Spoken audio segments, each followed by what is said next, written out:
Alright, I'm going to be sharing with you guys my user experience on both the Crane M3 and the Crane M2s to help you decide which gimbal is right for you. So I'm going to give you guys an upfront conclusion right now. If you've never used a gimbal before, I would honestly say start off with a phone one first. There's the Smooth Q series for about $109 and the Smooth 5 for about $169. That one gives you a bit more pro features. Both of those are incredibly affordable. They're smaller, they're way easier to hold, and they're still incredibly fun. But if you're like, nah, I really want to use my bigger cameras, then for $100 more, the $369 Crane M3 is worth it over the $269 M2s for that slight budge in payload, especially if you want to use full frame cameras with a short light lens. It's definitely worth paying that extra $100 for that extra bit of comfort room. Otherwise, for point and shoot cameras, APS-C setup, or the full frame A7C with short lenses, get the Crane M2s. Now, if you have a big setup like a big full frame body with a large zoom lens, then I'm sorry, you're gonna have to go up to the Weebill 2 and the Crane 2S. And with that said, let's go ahead and get into my personal experience as well as more details on both of these gimbals right here. So for me personally, I love using the Crane M2S with the Xperia Pro I, Sony's flagship smartphone with a 1-inch sensor built in. Yes, it's not utilizing the whole surface area of that 1-inch sensor, but we still get the full benefit of the 1-inch sensor,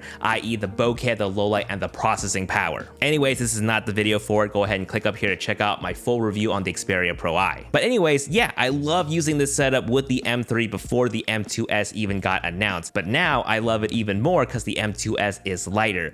The M3 was kind of an overkill for a phone setup. I honestly love having both because now I can keep one for exclusively full frame setup and the other for the Xperia Pro I, and I wouldn't have to worry about changing up the balance when I'm switching between the two cameras. They're both small and light enough for me to pack with us when we go traveling. Now you might be asking, why not just use the Xperia phone with a Smooth 5, the more dedicated phone gimbal? Well, the motors on the Crane series are actually much stronger since they're built for heavier cameras. The Xperia is much more of a camera with 5G Wi-Fi access that runs on Android OS than it is a phone camera, so it doesn't have the best digital stabilization like an iPhone. So the weaker motor would definitely show through on a phone like this, but the video quality is so damn good on the Xperia combined with either of these stronger gimbals. Oh yeah, perfect pro camera phone gimbal setup. Now the Crane 3 on the other hand, again, I love using it with my A1, A7S III, and the A7 IV. Like I mentioned in my previous review, I love using it with the 14G Master, and recently I had the opportunity to use it with the new 16-35 f4 power zoom lens,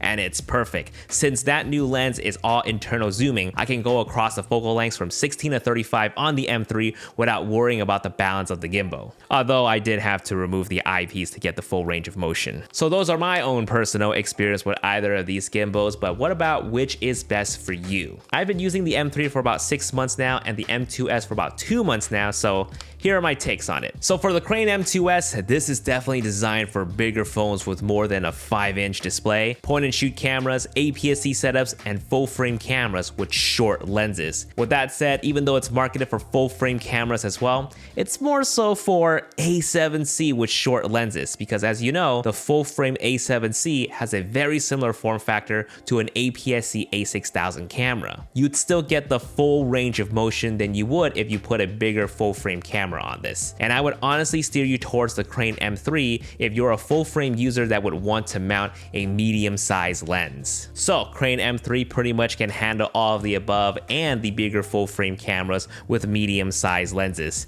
Very vague, I know. Here are some visuals to help you illustrate what that means. Now, I've definitely pushed the limit on this gimbal. I've used it with the 14G Master and I love it. And this can support the 24-70 f4, but if you want to use the G Master version, you would still want to get the bigger Weebill 2 gimbal instead. So these two gimbals right here, while they look similar in size, the M3 is 700 grams and the M2s is 549 grams without any camera setups on them. The build quality is definitely much better on the M3, but again, if you have no experience with any gimbals, you will find the M3 to be heavier, so just keep that in mind. However, if weight is not an issue, then what are some of the biggest differences between either of these gimbals right here? Like between the two, how much more does $100 get you? That's the price difference between them. $269 versus $369. That $100 can actually go a long way in terms of quality of life usage, not just the extra weight that the M3 can carry. For one, big big UI difference. The screen is much better on the Crane M3. It's so much more modern. The controls, the navigation is just so much more easier. There's touch capability as well versus no touch on the M2s. Everything on that gimbal is very analog. Both of these gimbals here have a joystick to control the positioning of the cameras, but you will find the M3 has a much finer control because it has a nicer joystick as opposed to this stubby little nub right here. Both of these have built-in LED lights, which is nice if you need that extra hint of light on your subject. The M3 has bicolor lighting with both daylight and tungsten, but the M2s is just daylight. But the advantage of it being only one color is that it's brighter by 200 lumens. Both of these gimbals would come with magnetic filters to change the lighting up to help match the situation. The buttons, it feels so much better to push on the M3. It's much spongier. It feels nice to press on. The M2s, it's a little bit more rigid, but not a big deal. Right above the trigger of the M3, there's a wheel that controls certain camera parameter settings. I personally don't really use this, but if you enjoy that kind of feature on a gimbal where it helps you control certain parameter settings on your camera,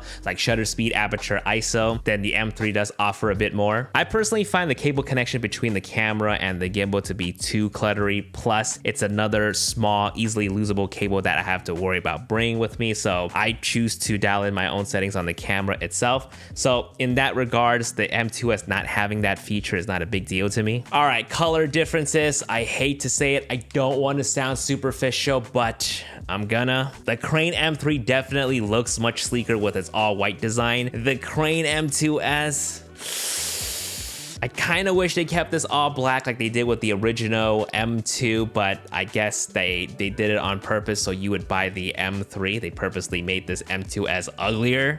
I'm just kidding. But while I'm not the biggest fan of this design, it is a much lighter gimbal. I can honestly look past that. Plus, it doesn't matter what your setup looks like, right? As long as you get the shot. In that regards, the M2s does not slouch, especially battery life. If you're not doing a full-blown production, either of these should last you for the day, or you can always charge with a battery bank via USB-C. The M2s is rated 10 hours and 35 minutes of battery life, and the M3 is rated for 8 hours, which makes sense. The M2s is much smaller and designed to hold lesser weight cameras, therefore it can last longer. However, I will say the moment you stress the motors on either of these gimbals out, it will decrease the battery life faster, which brings us to payload. There's no official data provided by Zhiyun on the payload of either of these gimbals, which is kind of strange but does kind of make sense at the same time. While these gimbals can support bigger Sony bodies, even if the weight is well under the payload, it still really depends on the length and the weight of the setup. If it's too long and front heavy, you might not have a whole lot of range of motion, meaning your setup can hit the back of the motor if it's pushed too far back. Some setup will force you to remove the eyepiece of your camera, and even then you'll barely have clearance. The limited range of motion can definitely affect the outcome of your footage, so be mindful of that. That's why I've been emphasizing short and light lenses, short and light lenses, short and light lenses. So there are some more key differences between either of these gimbals right here, but we are approaching the different bundle category in which it's more than $100 difference. For example, the Crane M3 does support XLR mics with this special little attachment right here. Now, I personally don't use it, but if you think you have a need for it, that your gimbal needs to have some type of mic support, the Crane M3 is obviously the only choice for it, but know that you're not missing out on a whole lot if you don't have it. I tend to record my audio separately, especially with a tiny lav mic such as the Rode Wireless Go 2. They're small and light enough to go on top of the hot shoe of the setup without adding too much weight. And that's pretty much it in terms of the biggest differences between either of these gimbals. But what are some of the similarities that they share? Well, they both charge via USB-C, they both have the built-in LED lights and the magnetic filter covers I talked about earlier, and they both have locking mechanisms for safer transport. You can lock them on all the axes here. Both of them come with a white bag case. They're literally the same, but I personally travel with a backpack or a sling, and both of these gimbals here actually fit easily on the sides. Although the M3 tripod legs might be a bit longer, so you would have to remove it depending on the bag, but the quick release. They both use the same quick release plates, so if you end up having both, just know that they're hot swappable. But I still would have preferred if Zhiyun made it the square Arca Swiss plates so that it would be compatible with the Peak Design clips and the tripods. Although I don't know how much of a demand that is amongst the community, but it would at least open up more universal compatibility with tripods that support Swiss system, because as of now, if you are using this on a gimbal but you want to use it on a different support system, like let's say a tripod, you would literally have to unscrew this every time, screw on a different plate just to be able to use it on a tripod or something else. And you can't really use something like a Falcom or a PGY-Tech quick release system because it does mess with the overall balance, and when you're really pushing the weight on these gimbals, it's just not gonna balance well. So in conclusion, I have personal uses for both, even though the M2s is the lower tier gimbal on paper. Again, it's not really missing anything from the M3 that I would really need. But if I had to choose one, I would obviously choose the M3 just because it's much sleeker. Just kidding. But really though, for only $100 more, it's really not that much heavier. And the fact that you have that extra little bit of wiggle room in terms of the payload just makes it more worth it. Alright guys, thank you so much for watching. Let me know which gimbal you end up getting, and I'll see you guys in the next video. Peace. SquareSpace is an all-in-one platform to create beautiful websites. No coding knowledge whatsoever. Perfect for people like me because I just want to make YouTube videos for you guys and not have to worry about coding my entire website. Simply just select one of their templates to get started. Every aspect is easily customizable with their drag and drop feature. Whether you're in need of a portfolio, an e-commerce store, or even a simple blog, design it with SquareSpace. Use my link down below to test it out, and when you're ready to launch your first website or domain, use my code JASONVONG to save 10% off. Guys, thank you so much for watching. I'll see you guys in the next video. Peace.